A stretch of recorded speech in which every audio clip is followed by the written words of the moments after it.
is Lower Dorks. I'm Aaron, and with me as always is Stavros. Tonight we're talking about the aesthetics and design of Lower Decks, specifically as it pertains to the design of the starship Cerritos.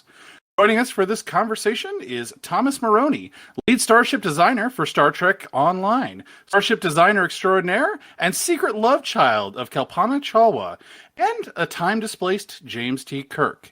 Thanks for joining us, Thomas, and I hope you'll join us in pouring a drink. Stavros, what is that drink? Well, first of all, I had no idea that was in your background, Thomas. It's a surprise to me, too. We'll have to get the Temporal Police involved. But anyway, today we are drinking Southern Comfort and lime juice. And you know, Aaron, you've got us on this whiskey train. I might have to get off at the next stop, but I will say that it is kind of limey and more delicious than I expected. You get off on the next stop, you're really going to miss out. The next stop is Flavor Town. Oh, man. Yes, this is definitely more of a sipping drink than our last foray into the whiskey realm. It is a very sour drink. Normally, I wouldn't recommend Southern Comfort. However, it makes a fantastic mixer. Sour is right. I have to agree there. What do you think of the drink, Thomas? It's growing on me. It's a little, it is very sour. I probably should have looked up exactly what the ratio was and everything. And I also don't really have an easy way to crush ice, so I just put ice cubes in too. I crushed them at first per Aaron's recommendation, but I finally I love giant ice cubes, and once my ice started melting, I just threw in the giant ice cubes. Yeah. So it's similar effect. I find that the drink has a little bit too much bite for what I prefer, so the crushed ice helps smooth it out. I mean, really, it's just watering it down, but that makes sense. Nothing wrong with that. Well, let's talk about the Cerritos then. The main thing I want to ask for you guys, and Aaron, we talked about this a bit in our introductory episode. I mentioned there, I kind of found the design or the aesthetic kind of maybe goofy or lulzy at the start, but I have to say, now after the first season has aired and I watched it a bit, kind of grown on me. And I'm kind of surprised by that. I still look at it and it still looks kind of goofy, but that kind of fits the personality of the ship for the show. Much in the same way, a bad case of warts will grow on you. Yes, exactly like a bad case of warts. What about you guys? Do you guys are you into the aesthetics of the ship? I think it's interesting. As soon as I saw it, I mean, it was very clear to me what they were trying to do, right? They wanted to make something that you would not confuse for the hero ship of any other Star Trek show, sure. Right? They wanted it to be a little, this might be a strong word, but dumpy. Yeah. And designing a Star Trek ship is its own special challenge because you really have to think in terms of silhouette first. You have to be able to create a shape that if you strip away all the surface details and make it really small and squint at it, you can still say that's the Enterprise or that's the Defiant or that's the Voyager or the Discovery or now the Cerritos, right? And so I think that drove some of the decisions that make the ship even more odd looking. It does sort of stand on its own as something separate from the other ships in Star Trek, and certainly the other hero ships in Star Trek. So it certainly grew on me. I mean, I think the moment I really came to love the ship is when they did that towards the end of the series, the season 1. They did TMP reference. Yeah, the TMP call back. Yeah, and what was great about that is it was supposed to be a joke about how long it was going, but I was like, yeah, this is awesome. I loved it. Well, and I frequently have talked about the motion picture is my favorite of the Star Trek films. Oh, really? Don't crucify me for that. But it has a very epic feel to it, more so than I think the other movies do. And I really love those beautiful, long tracking shots. And I love that callback. Just a fantastic scene. But going back to the overall aesthetic, I think you hit on one perfect example of I don't like the design. It's ugly. It's dumpy. But I think I can also acknowledge that it is a good design. All design serves a purpose, and you have a certain necessity within Star Trek. There has been basically an aesthetic Bible laid out since early in Star Trek's history about how Federation ships look. It's always fun to see how the designers play with that. The first real good example you see of that is in the Defiant. You have to have the two nacelles. They have to have 50% line of sight on each other. You have to have your deflector, and you have to have buzzard collectors looking forward. And you look at the Defiant, And from certain angles, you're like, it doesn't meet those design rules. Then you look at it from other angles and you dig into like the layout and you realize that, oh, it does. It's got a cutout undersection specifically to meet 50% rule. The nacelles hang down a little bit from the body. It's also doing something where it's trying to visually tell you that this is different than other ships. It's leaner, it's meaner, it's tighter, it's more compact. With the Cerritos as well, where they kind of communicate in a visual language, like Thomas said, this isn't the hero ship you're used to. Would you say the defining factor then that you're talking about is dumpiness? I just put that out there. Much like myself, Cerritos defines itself by its dumpiness. Well, I think the way the Cerritos does that is it gives you proportions that aren't aesthetically elegant. Right. The Enterprises over the years all have different takes on what these proportions should be, right? The original series Enterprise had very specific proportions, and the Enterprise D came along and totally blew that out of the water. Right. But there was still some relationship between like the nacelles and the engineering hull and the saucer. And so what the Cerritos does is it has a really bulky saucer, right? That's where most of the mass is on the ship. And if somebody said, okay, do TNG style Miranda, which essentially is what the Cerritos is, if they told me to do that, then I would take the Miranda. The Miranda proportions are already solid. They're good. Mm-hmm. It's a good looking ship. And so I would take them, make a TNG Galaxy-ish style saucer like the Cerritos has, and then I'd probably use the same strut proportions of the Miranda, and then put some Galaxy nacelles on, maybe they're still long like the Cerritos has, but by extending those nacelles down, the Cerritos looks lanky, right? It's a little awkward and taller than you would expect, given the precedent that we have from other Star Trek ships that are in the same arrangement like the Miranda and the Nebula. And interesting you bring that up because, I mean, as far as where the California class fits in the evolution of the overall ship design, it's strange because the show chronologically takes place after Nemesis. So this is after the introduction of the Sovereign class and Norway and Saber and all those kinds of stuff. Certain aesthetic you can see there, right? But it seems like a lot of the design cues are pulled out of like TNG era. So the saucer is like Galaxy-ish, and the deflector seems Galaxy-ish.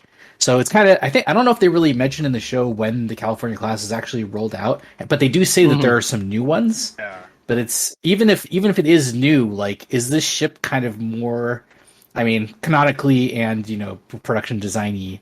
Was it like, do you guys feel like it was maybe developed during TNG era? And even if they're making new ones, it's just not top of the line stuff. It feels to me that a lot of the design aesthetic, like you mentioned, it pulls a lot from the TNG era ships. It feels to me like the design aesthetic they're going through is like a transitional phase. A big element of the Galaxy class is that at the start of the series, it's a fairly new ship, but that thing had like a decade-long development cycle. We never really see how common that is, we never really know how long ships take to develop and how long they're normally produced. It's really hard to say because, like you mentioned, they are still making new ones during the series. We get the fantastic scene of the captain of the Cerritos' sister ship being angry that somebody has removed the green plastic. So good. I believe there was an interview that Mike McMahon did with I think it was Trek Yards, and he talks about how it was it seemed like it was intentional. They did not want it to be contemporary of the Sovereign class. They wanted to push it back further back in the timeline to maybe like slightly post Galaxy or contemporary to the Galaxy class, so that by the time we get to 2381 or wherever Lower Decks takes place, it's been a workhorse, right? It has miles on it. It's not years, it's the mileage. Yeah, I love, and I honestly love it because we in all the shows, TNG and Voyager specifically, where they're rolling out with brand new ships and it's top of the line stuff. I love that the fact that there can be a new ship, but then it's still, as Aaron so eloquently put it, dumpy. It's just not the top of the line.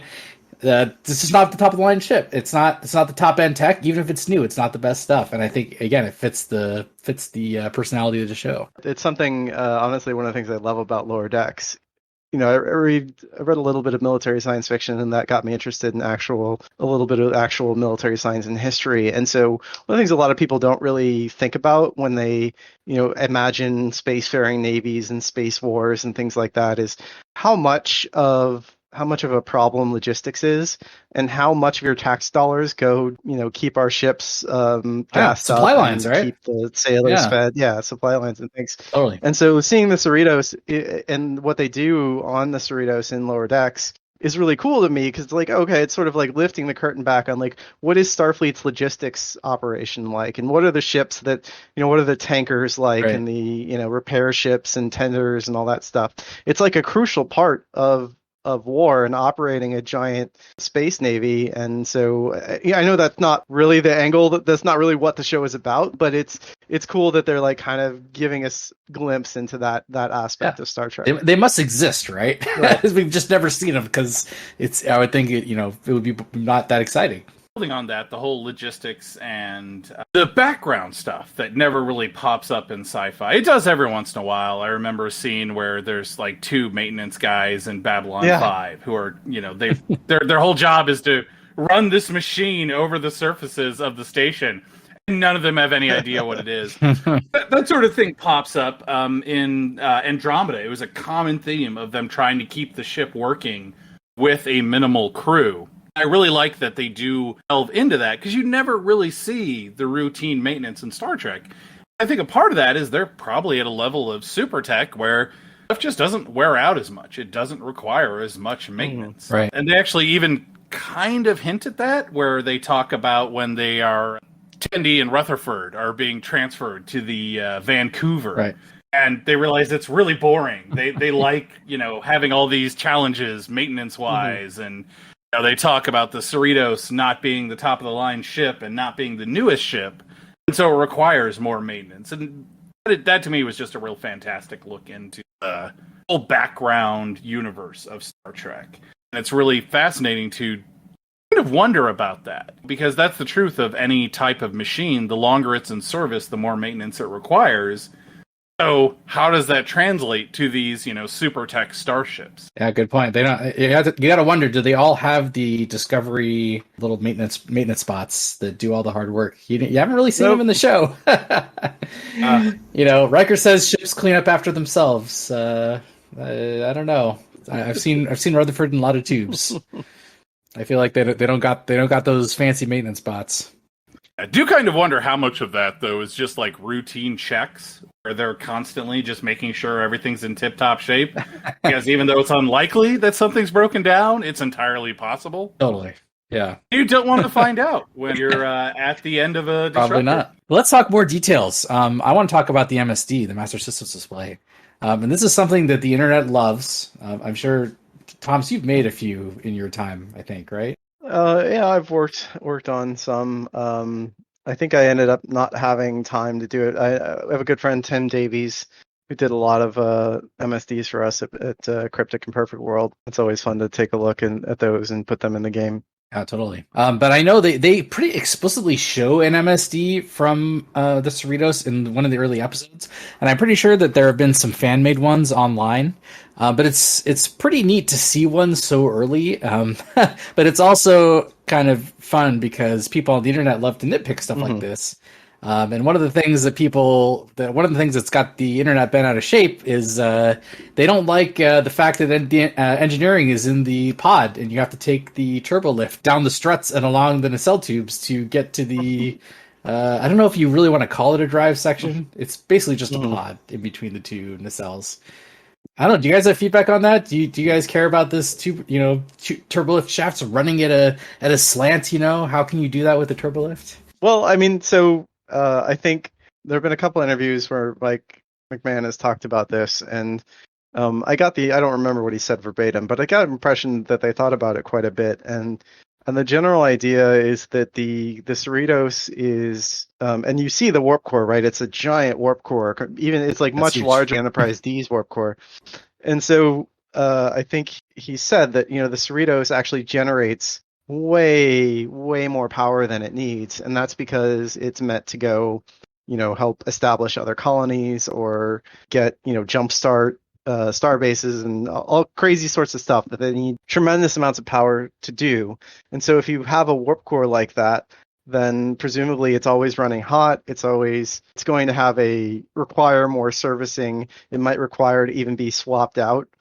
So you have it in an isolated area that you can just like maybe that whole pod can be just completely detached and replaced, in a starbase. And that's why it's a completely separate section of the ship.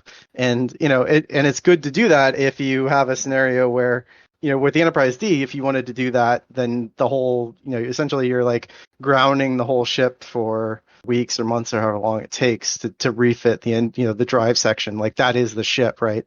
So if you have this scenario where most of the ship is far away from the warp core, and then you can get this engineering pod that has the warp core and the deflector, and just replace that bit, you have that bit ready. So that's another thing that's really interesting about the way modern warships are built, is they're actually modular in the sense that an aircraft carrier, they call the tower on so there's a flight deck, right, where the planes take off and land, and then they call the tower on the side the island, and that's one of the names for it anyway. And so like the island is actually just built somewhere away from the ship.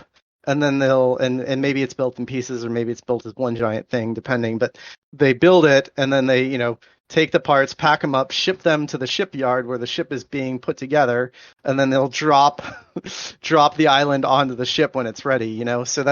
So like how the Cerritos is constructed with the warp core being where it is in that pod makes a lot of sense. Like, oh, okay, so if there are a lot of California class ships all over the Starfleet doing all these jobs that need to be doing and supporting logistics of the Federation, then it makes sense that like every starbase might have just we're sitting on 5 engineering sections pods for the California class ships. Yeah, and it's like if the Cerritos gets damaged, they can just we got to divert to Starbase 72 and swap out our pod. So I think that's an interesting justification for having it being such a modular kind of design.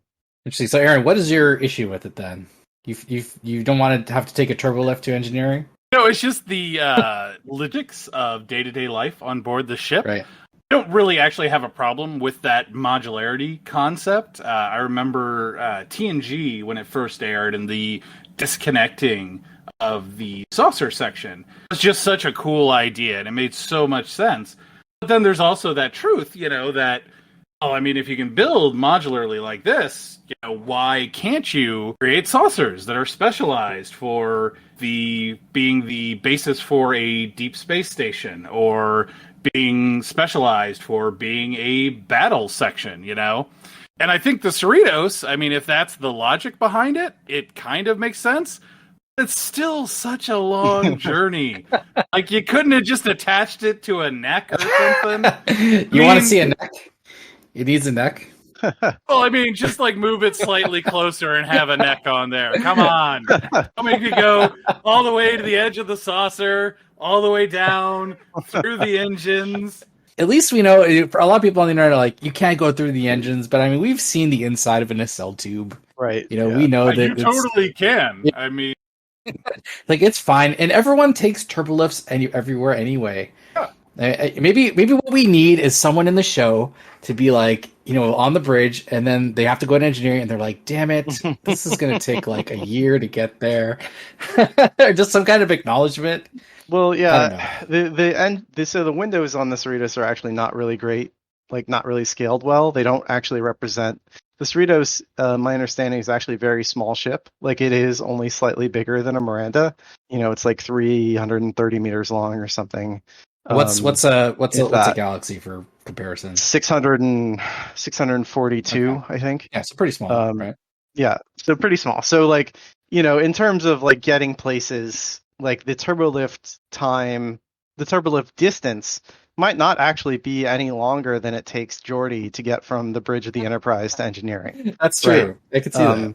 So that just because the ship is that small, so it's worth thinking about. But the other thing you could, nobody said this. I'm just sort of extrapolating, but I mean, you might another thing that a lot of science fiction, like sort of pop sci-fi franchises don't really talk about is that heat management is actually a really big problem in space. Yeah, people think that space is cold, and it is, but there's no medium by which to conduct heat through, like just sort of heat can transfer by radiation or convection or conduction, right? And so there's none of this is happening in space. It's just staying where the heat has been generated. So if you have that giant warp core, maybe they sort of need it to not be touching anything else because they have to have a place to radiate some of that heat out into the big fear into the is universe really close. If it was attached to the main hull, it would be radiating into the right.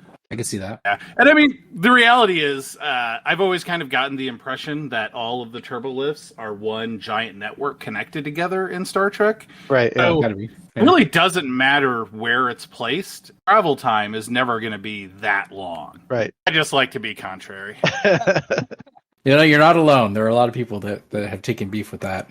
But I do want to... God, there's so many things about the MSC. I'm just trying to organize all in my brain. But one other thing I want to point out is that unlike other new Trek, specifically, I want to say Star Trek Beyond and in Discovery, where they show the turbolift inside this huge cavernous starship, which doesn't really make a lot of sense. But when you see the map of the ship in the MSD, and it is specifically not showing any of this strange cavernous stuff that you've seen in other new Trek, it's a pretty cognizant departure from that stuff, and it is referential to, I don't want to call it old Trek, classic Trek, 90s Trek. Yeah, I think Mike, something like that. The golden age of Trek. Sure. Well, I mean, some people think that we're in the golden age of Trek now, just because we're just as many or more shows, Trek shows being actively worked on than there ever were before. Hey, don't be a downer on my nostalgia vendor. I mean, I certainly. I look back on that era very fondly. So to me, it is the golden age of Trek too. But that's because I think part of it, like, let's be real, is nostalgia, right? That's what we grew up with. So that's what we love. And then the people who are growing up with this new stuff, this is what, Discovery or Picard or Lower Decks is what Star Trek's going to be for them. And there's just no getting away from that, right? Like people like millennials, younger millennials or Generation Z or whatever, like Star Wars to them is the prequels. Right.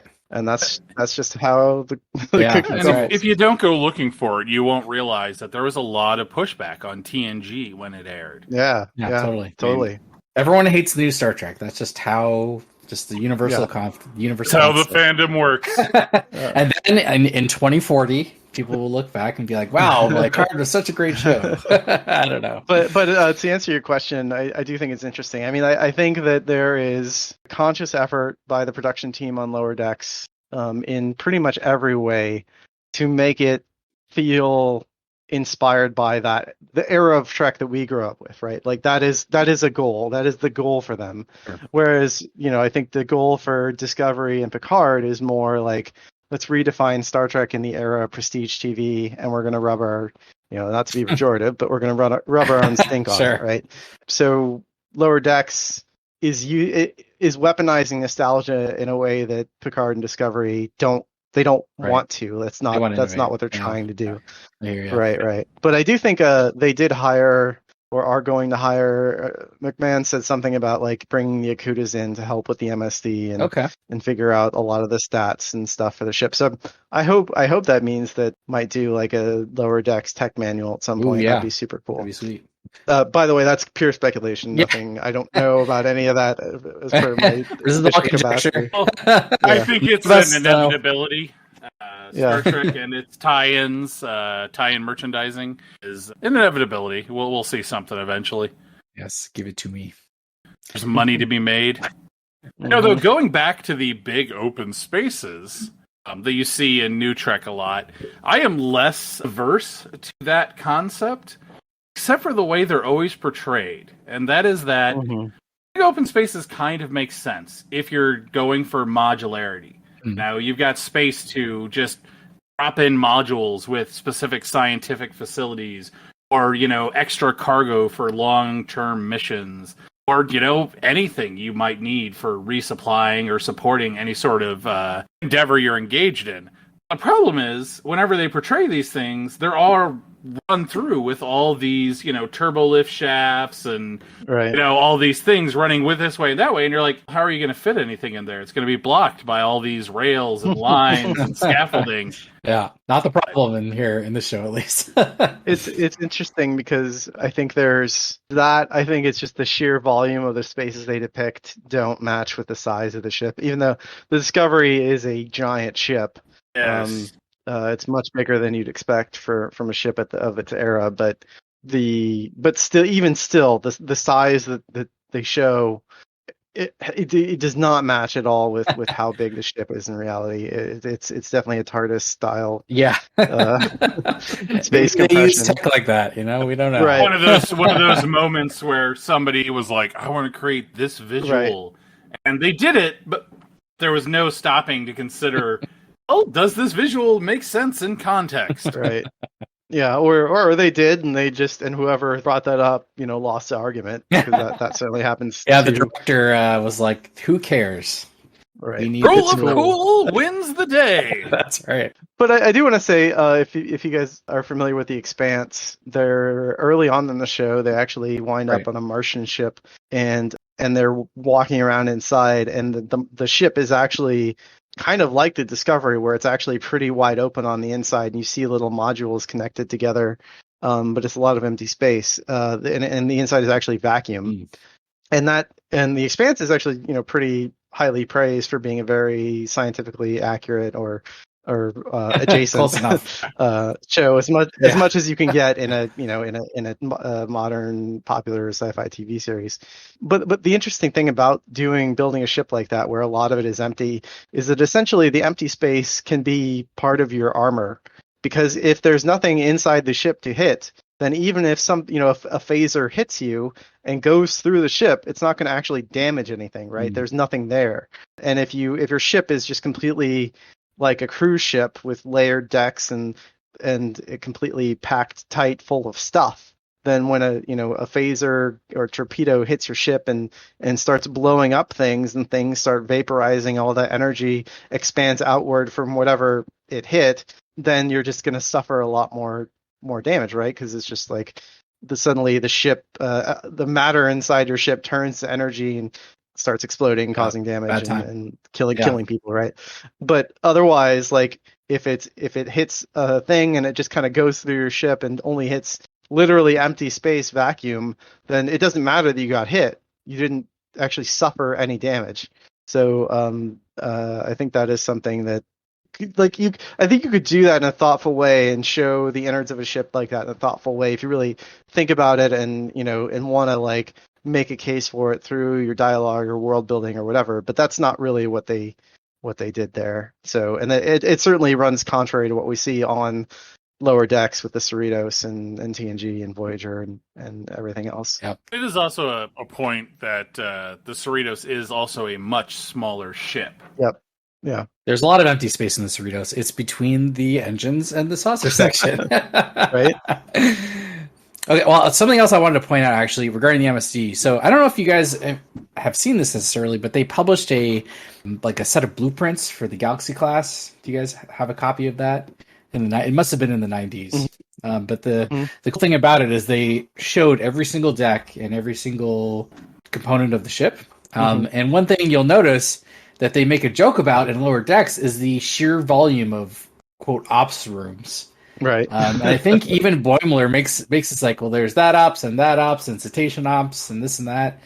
And it's something that I loved seeing in I mean, they don't call it out in the MSD that you see on the show, but the saucer, again, reminiscent of Galaxy class saucer, right? It's packed full of stuff, and you've got to think that a lot of that stuff are just various ops, and then they call it out on the show, and it's great. Yeah, it's one of what we talked earlier about logistics, and it is interesting if you take a tour of a World War II museum ship, right? And I think if you go to the U.S.S. Missouri in Hawaii, and the Missouri, there are certain areas that are made up to look like the way it looked in World War II, right, when they accepted the Japanese surrender. but then you go below decks and it's actually the way it looked in the 80s when it was decommissioned. Because it was actually retrofit to fire cruise missiles and all this stuff, and actually has like beige computers and Amazing. all that. Yeah. But so much of a warship, and the aircraft carrier is the same way. It's just about keeping the people alive, right? It's like, here's the laundry room, and here's the galley, and the kitchen, and here's refuse and all that stuff. So I mean, the interesting thing about Star Trek is a lot of those kind of problems have been solved by technology, right? So you don't need a giant galley to feed people, to create food for 6,000 people, because you've got replicators. Sure. So, and you don't necessarily need, I don't know. Discovery makes it sound like they replicated the uniforms, and then when your uniform got dirty, I guess DS9 did this too. It's like, instead of washing clothes, they would just like dematerialize them and and make new ones. So I think a lot of that stuff can go away in terms of when you're like planning out usage, like space usage of a ship. But it's also sort of like, what kind of missions do these ships do? What kind of things do they need to be prepared for? Like, types of missions that we saw. Most of the action in Star Trek actually happens sort of on the way somewhere or returning from somewhere. It's like, oh, the Enterprise is going to go catalog these gaseous anomalies, or it's going to go drop off some supplies at this colony, and then something happens, right? So there's a lot of stuff that we saw, we never actually saw on TNG in terms of like, this is sort of the actual day-to-day operations of what these ships have to do. And so presumably there is a lot of like specialized equipment they need to do that, and that's what a lot of the area is. I mean, the best one is obviously cetacean ops. Obviously. How many where the whales are? On the ship. Yeah. I will be very disappointed if they actually show it to us. I just wanted to get referenced throughout like every series. You're crazy. It never gets shown. No, I demand we see cetacean ops. I can see the argument both ways. Like, I like that it's always just sort of like a wink and a nod. But at the same time, Andy Probert, actually, for the first version of Star Trek Online, it was being developed by Perpetual Entertainment. They hired Andy Probert to do concept art of sort of never before seen areas of a Galaxy class, including cetacean ops. So if you go Google cetacean ops, you'll actually see some really cool art of what it looked like. He also did some drawings of like the computer core, extended like sick bay complex. There's a lot of cool stuff out there. It really fleshed out what it was like to live on a Galaxy class starship. Pretty cool. Not to segue too hard here, but talking about those things we've never seen, the expanded, sick bay or medical facilities, you see that a lot. And one of the things that I know Stavros had mentioned was the Shuttlebay, and the difference of the design in Lower Decks than in comparison to, say, the TNG, Voyager, even the original TOS, how they were portrayed. They ripped the style right straight out of Discovery, right? They got the Delta with the ship name, and that's something that we've only previously seen in Discovery. Yeah. Also, there's some influence, I think, from the Kelvin movies. So the sort of double decker, and then the sort of A-frame structure. I think there's a lot of influence in the Kelvin movies on this new era of Star Trek. Yeah, might as well use it if it's good. Yeah, I think the thing that Lower Decks has going for it, right, and Discovery to an extent, because of computer-generated imagery, is sort of, it's a lot easier to build a crazy set with a giant scale than it was back in the TNG era, right? Like, if you wanted to do that, sure, you needed a matte painting, or I think the cargo bay sometimes actually built a miniature for it. Yes. Really? And then like superimpose people on a green screen over footage of the miniature. So the sort of the scale of sets you can build now has really ballooned for these shows, and so you're getting, the main shuttle bay, the Enterprise D. We only saw it, I think, once from the outside, right, in cause and effect, and otherwise we have no idea what it looks like. There have been some fan creations and stuff. Have you seen that one where they like, you can walk around the entire Enterprise D, and the size, like they recreated the size of the main shuttle bay from the Enterprise D, and it's just like ginormous. Yeah, there's so many cool details that they did. It's mind-boggling, and they can fit like two runabouts and all these shuttles and work bees and stuff in there. Yeah, and that feels right for a ship as big as the Galaxy class, and is like a ship that has so many missions, and that's honestly, and I know it's a budgetary thing, but that's honestly something that I think you would, if you're going to a star system and you're surveying that star system, right? You would use a lot of shuttles and like sort of send them out and like, hey, this looks interesting, let's go check it out with the shuttle, and this looks interesting, right? Yeah. And just sort of maximize how much ground you can cover with all your little embarked craft. Yeah. And you know what? You mentioned the appearance of the Shuttlebay in TNG, and so it's shot at an angle to where you don't see the whole Shuttlebay itself. You're seeing like a tiny portion of it. Right, yeah. And the same held up with other views of Shuttlebays. I don't think it was really till did we see a decent Shuttlebay in Nemesis, maybe? But, that's that whole thing. Just there wasn't that technology to really create these expansive sets. And you see concept art for The Next Generation, the films, where it shows they intended these to be these big shuttle bays full of shuttles, full of cargo containers, but it's just something they couldn't portray on scene. I don't think it's so much that there is a new style that's being done in New Trek.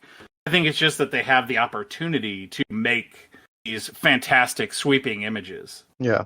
I can see the internet is where people complain, and if they complain that, hey, this style is from Discovery, like, why are they using it? You know what? It's cool. I think they should use it. And that's that. But what I do want to ask you guys about, actually, are the shuttlecraft.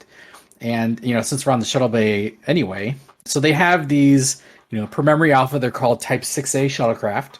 And they look very similar to the Type 6-8, the Type 6 and 8 shuttles from TNG and Voyager, although they look larger in Lower Decks. And they, I was looking at them earlier today in preparation for recording. I was like, you know what? They kind of look like vans, like a VW, like a huge VW van. They're just huge and boxy.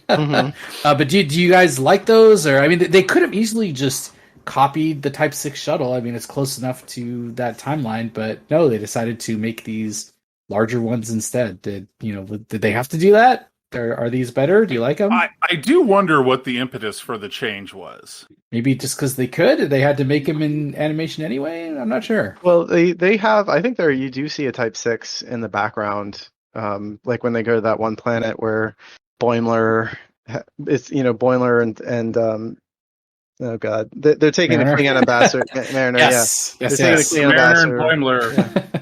It's like I was like, where they do the thing, they have an adventure, but I'm like, oh, that's just the show, so like that's not helpful. They go places and have fun, right? But I think you do see a Type 6, like a legit Type 6 in the background in that episode.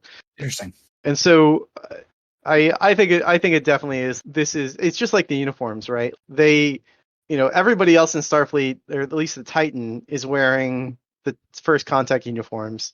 And then wherever the Cerritos goes, they're wearing the Lower Deck show uniforms because this is our show and we want it to look like our show, right? And I think the shuttles are the same thing, where it's like, you know what, Thomas? I demand internal consistency for my Star Trek. So it would be nice. So interesting thing that I was days old when I learned Type 6 and Type 8 shuttle are actually two different shuttles. Yeah, they look super similar. Yeah, they're very incredibly similar.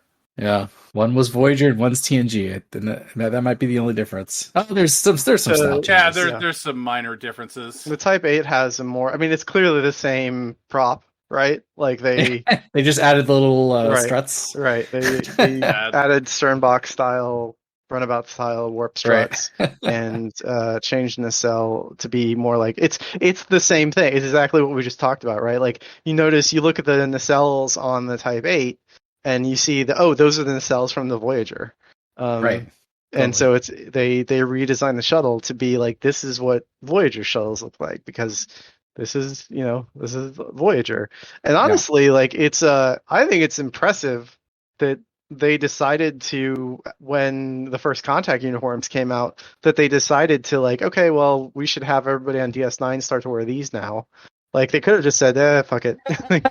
You know what the best part is? It's such a bizarre decision because DS9 uniforms started out differently than the TNG uniforms. Yeah, I mean, my headcanon for that is always, and you can there is a tiny bit of evidence to support this, but like in the U.S. military, you've got different uniforms for different stations, essentially, or levels of dress. right? So you have your class, you might call them class Bs or duty uniforms, which are essentially like office business casual, right? So that's what like Navy guys would wear if they're assigned to like a base. They're just doing clerical work and stuff. And so to me, that's always what the TNG uniforms were. And when Cisco is stationed on Earth, before for the first contact uniforms roll out, he actually switches uniforms. That's right. He's no longer in the DS9 uniform, he's in the TNG uniform. And then the Class C uniform is the sort of grungy, like a jumpsuit, I'm going to get up in the guts of this machine and try to fix it. And so that's to me what the DS9 and Voyager uniforms are. And it's sort of like Picard was more formal because it was, it was the flagship of the fleet. So he had people, up until generations, I guess, he had people kind of always had to look their dress a little nicer than they needed to in most of Starfleet. Yeah, and that makes a certain level of sense. Well, you know what? We need to talk more about the ship because, this is a ship episode. But so going back to we were talking about with all the different various ops and stuff on the, the Boimler calls out and they're on the MSD. And, we mentioned it before that the mission parameters of the Cerritos is the second contact mission. Mm-hmm. So it's interesting, and Aaron and I we talked about this in our last episode too. That this is one of the first times we've seen this level of specialization, but it seems to make sense for a ship like this. But on top of that, we have kind of two levels of specialization here, right? The second contact, which they call out explicitly, and then the ship. I don't know I really want to call it a subclass, but that's not right. It's like the Cerritos has the yellow stripe, which means it's engineering focused, right? Sure, and I think, McMahon has talked about this in the past too. So and I think we've seen a blue striped ship, and theoretically there are red striped. There's a red stripe. We have seen a red. Around here we have seen a red stripe. Oh, has one appeared in the show somewhere? Yeah. It was the one that blew up with the space jellyfish. I forget. Oh, okay. Yeah. Right. Okay. Cool. So this. How do you guys reconcile this? Like, it's cool because it kind of like puts the Cerritos in its place as far as like what the actual mission parameters of the ship are. But shoving the uniform colors on the ship, does that work? Are you guys on board with that? I don't really have a problem with it. It's all aesthetics in the end. The question, it's a chicken and the egg thing. It looks fine, and there's a certain level of logic that kind of fits there. If you have a distinctive hull marking that you can tell from extreme distances, it's something that might be useful. Not strictly sure it's necessary, but looks good. I'm hoping that if it's an engineering focused ship, I hope some of the ops rooms in the saucer are like random engineering project ops. Like, I really want to, if you're gonna give it this engineering specialization, I want to see it. I want to see more of these like random engiering labs. And stuff for like sure. Well, we do see maintenance bay that the crew frequently hangs out in, where they're working on their. I don't know. I'd almost call it an attack shuttle. Yes, that's a great point. Like the repair bay is not something we were going to talk about this later, but I mean I don't think there's precedent. Like, have we seen a full-on repair bay that's like how we've seen it depicted in the show? Has that happened before? I don't think so. Not in the way they show. I mean, we've seen cargo bays and stuff, but we haven't seen this is essentially it's like a metal shop, right? And like that's something. I mean, that is something they do have on aircraft carriers and bigger warships that they have to. They're at sea and they do have constant resupply, but there are also situations where it's just sort of we just need to machine this part. Yeah. And so we've just got all the power tools and giant presses and things like that, and we're just going to make what we need to make so that we're not waiting for a delivery from Nebraska or something, right? And larger aircraft carriers, I mean, I guess I shouldn't say large, or all aircraft carriers are large, but aircraft carriers, they're basically floating cities on the sea. They have every service imaginable. And I would imagine, we were talking about this in our previous episode. The same things are going to exist, on board these ships in Star Trek because of the technology. They're going to be much more accessible and much less necessary. A replicator, especially like an industrial replicator, is going to be able to fill a wide variety of functions. The question then becomes, you see these massive ships like the Enterprise, the Galaxy class, and it has this incredibly small crew complement. Then you scale down to smaller ships. Does the crew complement necessary to keep that ship running scale down as well? And I've said I don't think it does, and I think that kind of shows in the Cerritos, which then kind of extends to this. They have a lot more, get a lot more use out of things like repair bays, whereas the Enterprise is so massive, they probably have large-scale industrial replicators on board. Yeah, and there's something that, replicators are definitely a black box in terms of like how do they work. But they actually, the Star Trek TNG technical manual written by Rick Sternbach and Mike Okuda, or I guess the Okudas, Denise Okuda, I think has a credit on it too. They go into how replicators work, and one of the things that I think they sort of outline is that you can turn thing A into thing B, right? If you just have your gray goo replicator matter or solid waste or whatever trash, like you can dematerialize it into energy and then rematerialize it into the pattern that you're making. But the further away thing A is from thing B, the exponentially like greater the energy requirement is. So like there's some, at least in that model of how the technology works, it's not like it's a good idea to just sort of replicate everything if you can find another way to do it. Like it might not be the most efficient path to getting what you need. And in that model, it might be more energy efficient to replicate individual parts and assemble them. Yeah. Rather than replicating your, von Neumann machine. Right. It makes sense. I mean, it definitely. I mean, obviously, the reason why they have it is to make it makes sense for the show, right? Like they need a place for the grunts to be doing their work. So I can totally understand them having this repair bay in there. But I really want to see. I want to see more. I mean, gosh, again, we're talking about seeing these color coded ships in action. I do want to see more applications of these. Like I was a little bit like confused at first because it doesn't really jump, the striping at least doesn't really jump out of me. It didn't really jump out of me at first, but seeing it on the other California class ship and stuff like that, it's cool. I want to see more. I want to see science ships doing science stuff and the red stripe ships doing, I don't know, what is it, what would a red striped ship do? Genocide. Contact. Yeah, I'm not sure. It's They met these aliens. They're assholes. We're sending a red. Second contact. They're coming in. Second contact is final contact. See, now that's headcanon, and that's just how it's going to be now. I think the concept of science ships exist in Star Trek. Sure, like we know, like the Grissom, right, was a science ship. Sure. So like, and then sure, like support logistic ships. Operation ships like the Cerritos, that makes sense. I do think the red stripe thing is a little. I'm not quite sure what that means. I mean, red in Starfleet in the 24th century generally has this umbrella of command, and then what does that mean? And in Star Trek Online, we sort of talk about that as tactical, just because that's how we needed it to work for the game.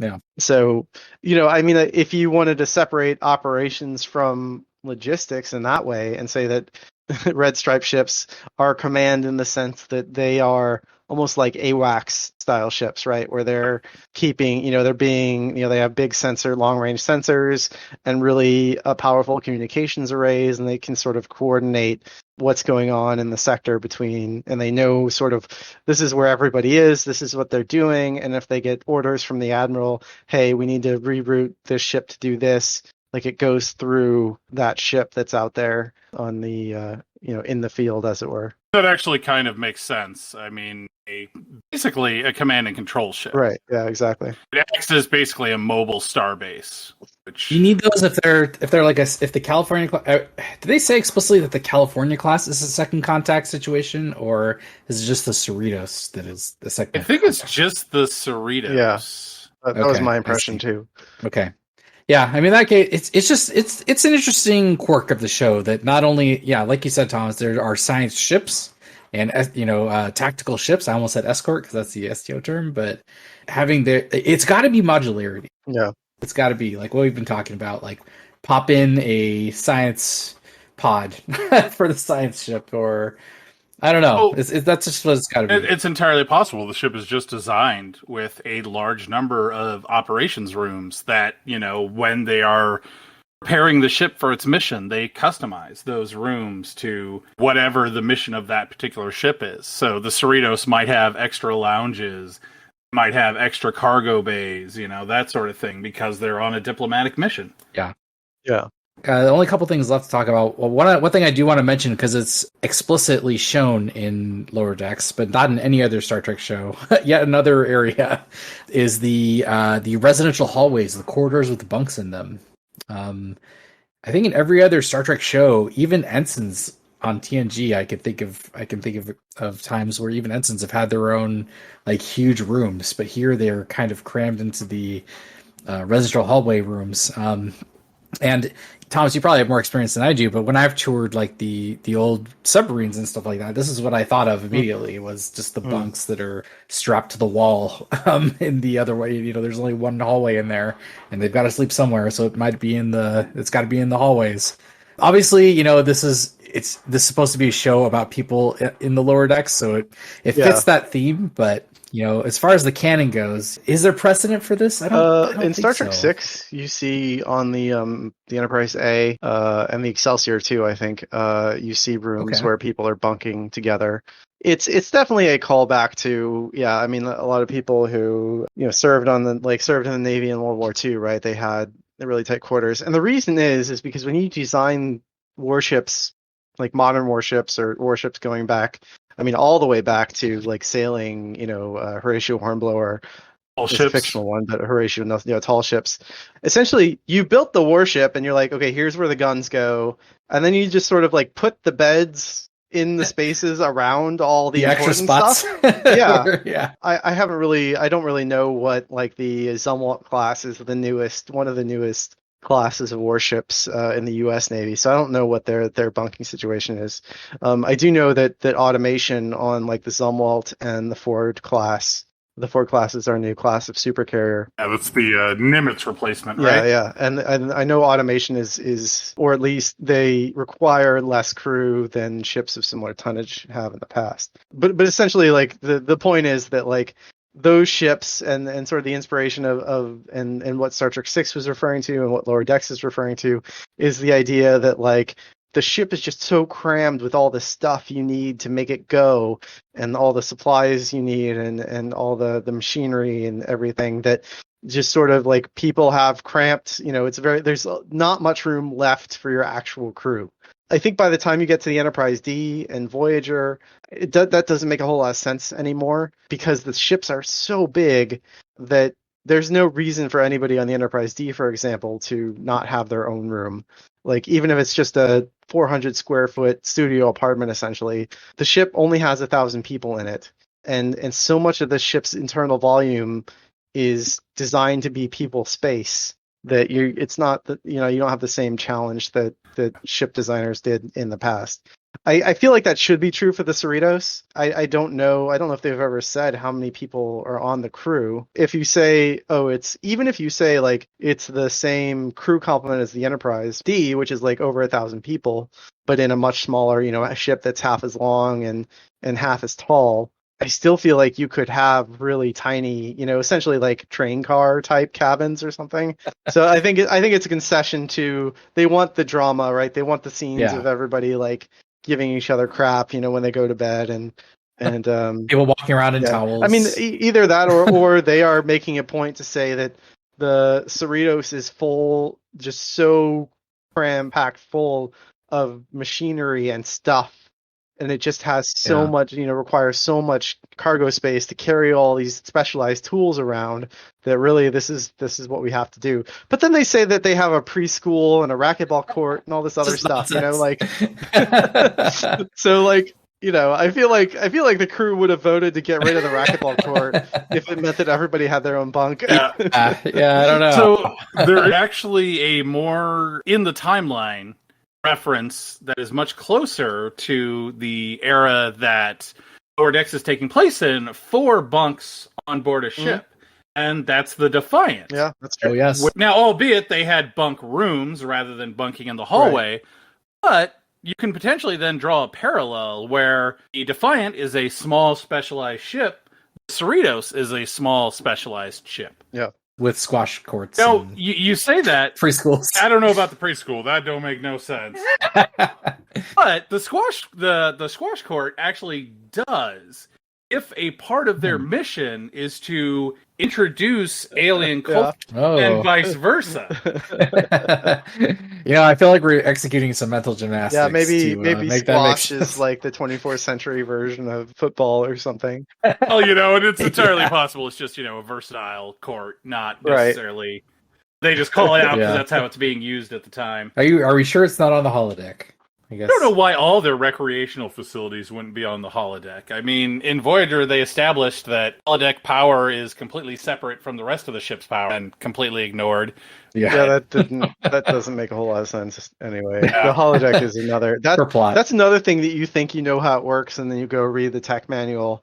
And you're like, eh. So, like, in the tech manual, essentially, most things on the holodeck are actually replicated, right? Which I actually like that model better because it means, like, oh, if I sit in this chair, like, the ship doesn't have to keep expending power to create a chair, right? Yeah, it makes sense in the context of what we've seen as well. Right. And it's just sort of like, oh, I can just move. It is a real chair. It feels like a chair. I can interact with it. And then, like, when it goes out of frame, it gets subsumed back into the holodeck, the replicator system. The spooky thing is the characters. As long as that's not what they're doing with the people. No, well, so that gets a little dark. It is. So what they do, how they say the people work, is essentially they create meat puppets.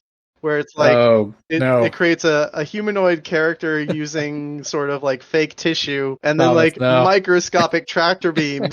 Manipulate it, which is funny because that's completely discounted by what we see. And TNG, right? Even TNG, they didn't with Moriarty when he sticks his hand out. They do actually reference what is it where they reference the fact that the food on the holodeck is replicated, so you can actually eat it. That might be with Moriarty, that same episode. Yeah, but in the whole holodeck runs on a separate system. That was all a caveat because in Voyager, there's no explanation for why they would ever use the holodeck. They're in a power crunch situation where every little ounce of power you can get, every little bit needs to be conserved, and you're running the holodeck. So they told the story of, it's this completely incompatible system. You can't draw power from it. Okay, well then we might as well use it. And that doesn't make sense anyway. But whatever. There's some interesting things about how power works in Star Trek, where essentially there's the EPS grid, which stands for electroplasma system, I think, and that's sort of like that you tap. So you have the warp core, right? That dilithium or deuterium and antimatter collide using dilithium as a conduit to contain the reaction, and that creates plasma. The plasma is ferried throughout the ship using the EPS grid, which is essentially the arteries of the power system. And then that's like super high energy plasma, right? Super dense, with tons and tons of power. And so it goes through these like step down nodes where the power gets like siphoned off and filtered down and regularized into something that can charge your iPad.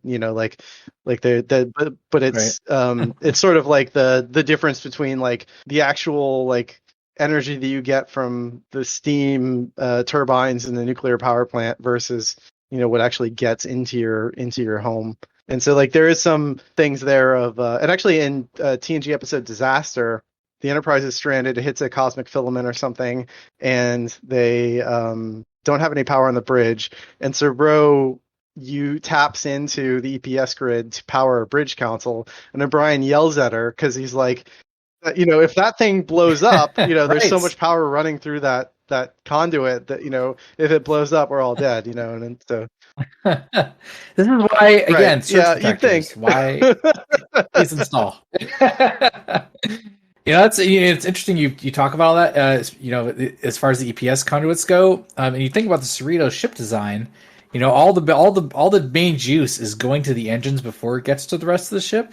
Is that would that be a conscious choice if that was it's obviously having to go through the engines that sap most of the power I would think, first before it gets to other critical systems. That's got to be just the engineering Right. focus Well, of the ship. that's something that's interesting about the pod is like all the fuel stored in that pod, right? Is the deuterium. And deuterium is just water. It's heavy water, and then you have antimatter, and antimatter is whatever antimatter is, but it's stored in Right. pods. But yeah, I don't know. I guess it goes. I mean, the EPS grid takes they literally call it warp plasma, but it's higher energy plasma, whatever else it is, and then it Right. it goes to the engines to power then the cells, and then the cells are designed to like take that power and use it to create a subspace field that lets you go to warp. But then it's distributed throughout the rest of the ship, and I think filtered through those nodes that sort of step it down into things that power simple appliances like lights. And I don't know where I would assume the replicators actually need kind of a direct feed from that warp plasma, because there's such replicators, transporters, all those like Magitech devices need super high energy plasma to work. But a light bulb, a sliding door, all that stuff, that doesn't need warp plasma to function. You got to just think you're just getting the dregs of the energy up in the saucer section. It's just the engines are eating up most of the stuff. Well, one more thing I wanted to point out. We're talking about the interior layout and what the California class designers are expending the space of the ship to actually contain on the ship. And so the Cerritos has a really nice like bar, and that is not space efficient at all. And the only explanation I can make for it is that it's part of the diplomatic mission. I think we mentioned before, like they've prioritized having this like really nice loungy space. And what's interesting is they also have a separate mess hall. If you recall, there's that episode where I can't remember the other his name. The other lower decks bro is like chugging beer out of straight out of replicator, and that's happening in the mess hall. So they have at least two different like food consumption areas. And that assumes that the lounge's primary purpose is food consumption. It's as opposed to like alcohol consumption or synthahol. I mean, it's a lounge. It's there for relaxing. Yeah. But again, it's like splitting hairs. But like somebody chose to make these two different areas on the ship for some reason. I don't know. Is it just me? Am I just talking crazy? Well, I think if you have, especially a ship like the Cerritos, that's always around it. He's talking crazy. It makes sense to me. You would have several different places on the go for people to go to for R&R. And yeah, one might be more of a bar, and another might be more of like, this is the mess hall, right? Like, essentially, if you're on a quote-unquote real ship, you have the enlisted mess where all the plebs eat, and then you have the officers' mess, right, where the higher-ranking people eat. And so you could slice it that way. I don't think that's what they're going for here. I think they're just sort of, this is the USO lounge, and then the other place is just sort of the actual mess hall where people eat dinner. It makes sense. Like in previous Star Trek, like every single set of quarters has a food replicator. But I pulled up an image of the group bunks area, and there are no replicators there. So shit. Maybe it does make sense for them. It's like they can't just like chug a milkshake like Deanna Troy style. They've got to like go down to the mess hall area. So I guess it makes sense. Referencing the Defiant again, they had the same situation. They had a mess with the replicators in it, and then they had the bunk room, which just had bunks in it. Yes. Mm-hmm. Was there no replicator in the Defiant quarters? Not that was shown. Okay. Well, maybe that makes sense. Yeah, the reason why I call it up, I wanted to talk about it, is you look at this and you're thinking like, how many crew quarters could you fit in something the size of the lounge? Do we really need the lounge? And That's the thing, though. You start having these conversations about space usage, and you realize that, okay, so let's say that we're going to switch to crew quarters, and that's going to eat up, say, 10 square feet, right? It's 10 square feet times every member of the crew. And how big is that lounge? A few hundred square feet? Mm-hmm. So I guess the lounge actually looked like it was quite a bit larger than that, though. They're both quite big spaces. But yeah, I think you're right. I think we need to know. Please, McMahon, if you're listening, we need to know exactly how many crew members are on the Cerritos. I don't think I need to know that. I prefer to have my details nebulous, How so that dare way you. nobody can nitpick them. Nope. Exact number, please. Well, if they ever do a lower decks, Tech manual. tech manual, then Yes. we'll get an idea. Cerritos has a crew of 6,000. Wow. Wait, what? That doesn't make any sense. Well, so here's the thing, though, is like the Nimitz class aircraft carrier, which is like it's about 1,000 feet long, so it has much less volume than the Enterprise D, has a crew of 6,000 people. Her crew complement doesn't make any sense. But Yeah. isn't the Cerritos a fair bit smaller than the D? Like a third the size or something, right? Yeah, a it's third at the least- length, right? Yeah, that's Yeah, by what I'm thinking. Yeah, by yeah. like volume, like a third the size. Yeah. Please, McMahon. Mike, please, just tell me the number. There's a crew complement of 4. Everybody else is just hanging out. Yeah, makes sense. So many questions answered. Well, I that's all I had to talk about. Do you guys have anything else, Cerritos, or have we thoroughly exhausted everything there is to talk about regarding this ship? I think I want to shout out to the intro. Yes. Like the Lower Decks intro sequence where you see the Cerritos like almost like picks a fight with the Way, Borg and yep. then it runs away and then it gets nursed on by an alien creature, and I think it's a great way to like introduce the ship as Really? a character. Yes. I mean, like that's something I feel really strong about, obviously, since I work on starships all day, and it's something that I try to imbue into the ships that we make for Star Trek Online, is that the ships are just as much characters in the show as the characters that the actors play. So I think they're really aware of that in Lower Decks as well. And I actually think more than maybe some of the other new Star Trek, I think the Cerritos actually gets to be a character in a way that Discovery or the Lost Arona hasn't quite yet. And so, the spin around when we're doing the homage to the infamous scene in Star Trek: The Motion Picture, right, Yes. where you get all the beauty shots. And as someone who appreciates starships, that was like the joke was that it went on for so long, but I was loving every second I love of it. Yes, you're totally right.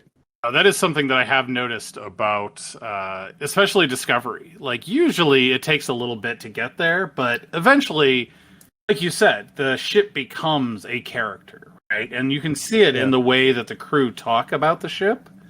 You never really get that feeling with Discovery. It always feels like this is just something they're on, right? It's set. Right. It's not an actual living, breathing thing. Right. The closest might be like the Spore Drive, but yeah, you're right. They don't really. It's not the same. And part of that comes too from the relationship that the main characters have with it. And I think now that Burnham is the captain, I actually wonder if that's going to change. Right now that she has the full responsibility on her shoulders of like the ship and its crew, like how we might see the Discovery kind of evolve into a character because it now has a very different relationship to Burnham than it did before. That's actually a good thought. I mean, I hope they do pursue something like that. Yeah. We'll see you next season. Well, Aaron, is there anything else, or should you get us out of here? Yeah, I definitely need to get out of here. My glass is just about empty. So I think we're going to call it a day. But we'll be back for more deep dives and an analysis of episodes as they air. Tune in. In the meantime, you can catch us on Twitter at Lower Dorks. Or if you want a more personal touch, you can reach out to Stavros on OnlyFans. Wow. See, now I have to do it is the problem. Thank you for joining us today, Thomas. Yes, thank you, Thomas. It was my pleasure. It was a lot of fun. Thanks so much for having me.